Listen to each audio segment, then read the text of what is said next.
Ang aming pangkat ay magpapamalas sa inyo ng isang eksena sa bulang mo. Pumasok ang alkalde. Kaya, nakapolong asul ang formal kung itinay. Kasama niyang pumasok ang isang kondihan na nakapolong shirt na pula at ang sama ng taas, medyo may kasamaan at ang matay na bumukita agad sa pinanong. Nagkabalian. Umuputok sala ng matinong nakaparty. At sinulan ang pag-uusap. Anak ko ninyo? Sa kanilang pag-uusap ay napansin ng alkalde si Bel. Anak ko ninyo? Bago at listening bata. Ang tungkol sa pagkakasa kay Aizu sa anak ni kayo ba'y may anak na babae? Tanong ay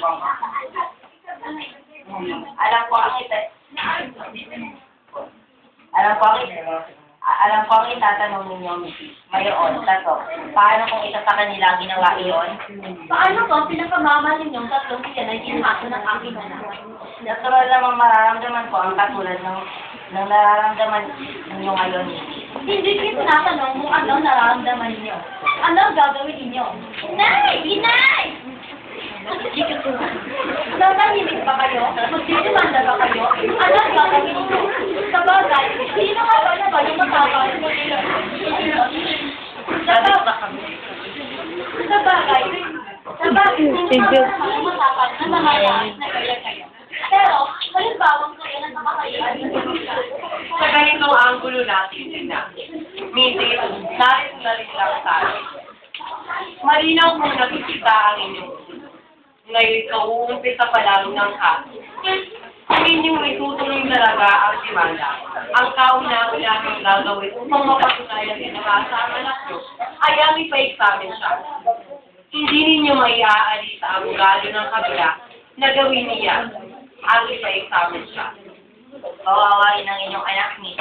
Ang ibig kong sabihin, Para paslan sa ginahasa o hindi? Para patunayan kung siya ay ginahasa o hindi. Kung hindi kayo kumbinsigang ginahasa ang aking anak, bakit narito kayo? Parang huwag na umabot dyan, Miss. Ligalis mo ninyong mga abogado. Kung wala tayong magagawa, na ganyan talaga. Tutungan, pagalingan, dyan kayo magaling. Sa ilalim ng batas, walang kasalanan ng isang tao hanggat hindi siya napapatunayan nagkasala. Magandang dahilan ninyong mga abogado. Hindi ba kayo sa kanya naaawa? Hindi ba ninyo inaalala ang kanyang kinabukasan?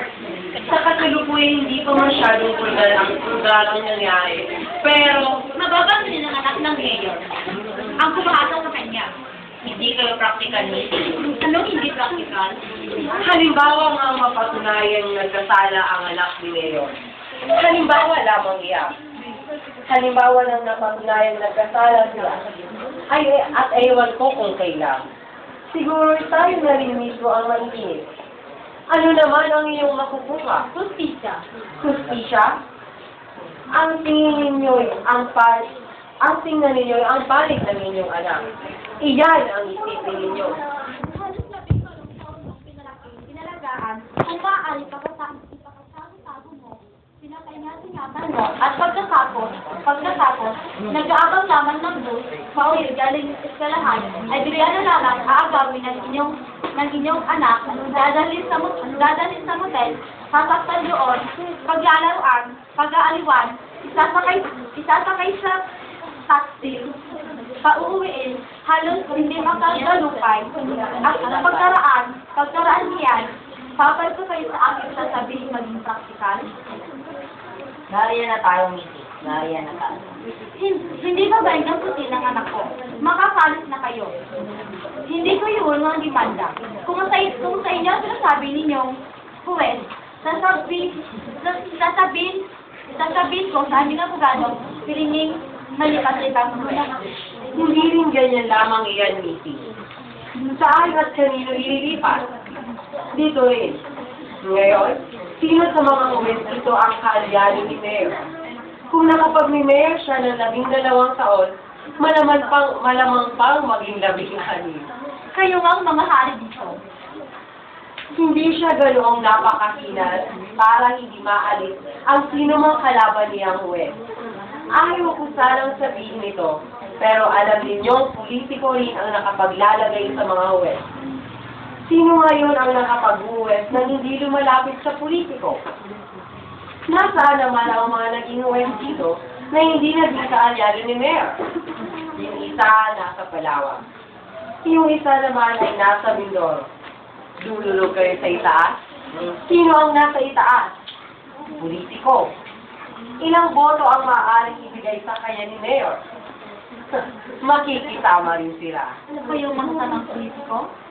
Masasamang politiko. Ganyan ang buhay ngayon. Mrs., may nakita na ba kayong anak ng kongresista na kanilang nagalaw? Anak ng senador? Anak ng gobernador? At anak ng mayor? Tama. Pumatay man kayo, hindi kayo nagagalaw. Ay, Mrs., be practical. Alam kong malaking perwisyo ang nagawa ng aking anak sa inyo. Ibig kong tanggapin ninyo sana ang kahit kaunting tulong na ito. That check is for 10,000 pesos. Pay to cash. Akala ba nila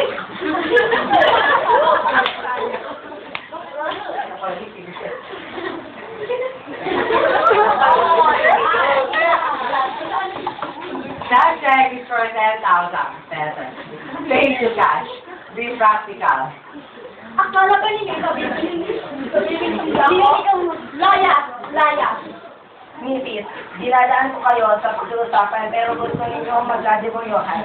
Pasensyahan tayo. Ituloy ninyo.